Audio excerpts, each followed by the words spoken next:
Le responsable du département de la justice aux États-Unis, le procureur général du pays, s'est exprimé sans ambages.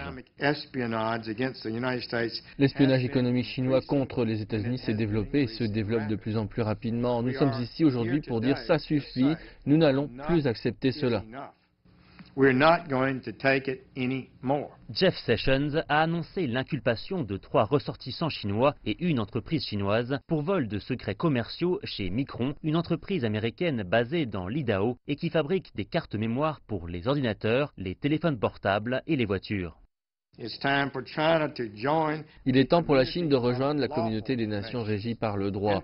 Le commerce international a été bien pour la Chine, mais la tricherie doit cesser. Et nous devons coopérer davantage avec eux dans le domaine du renforcement du droit.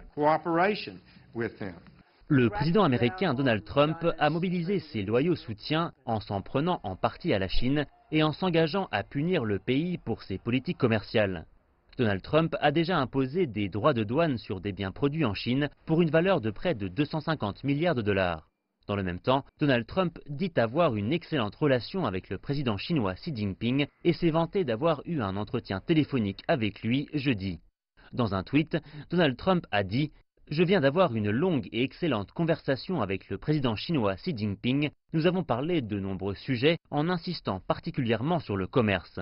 Ces discussions progressent bien et des rencontres sont prévues lors du G20 en Argentine. Nous avons aussi eu un bon échange concernant la RPDC.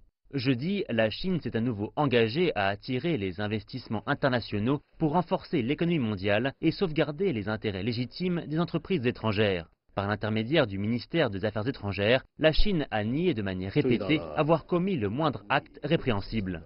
Ce n'est pas la première fois que les États-Unis tentent de semer la discorde entre la Chine et d'autres pays en développement dans leur unité et leur coopération. Mais à chaque fois, ces tentatives ont été rejetées immédiatement par ces derniers. Dans une de mes réponses aux questions posées par le passé, j'ai dit la chose suivante: les peuples savent de quel côté se trouve la justice.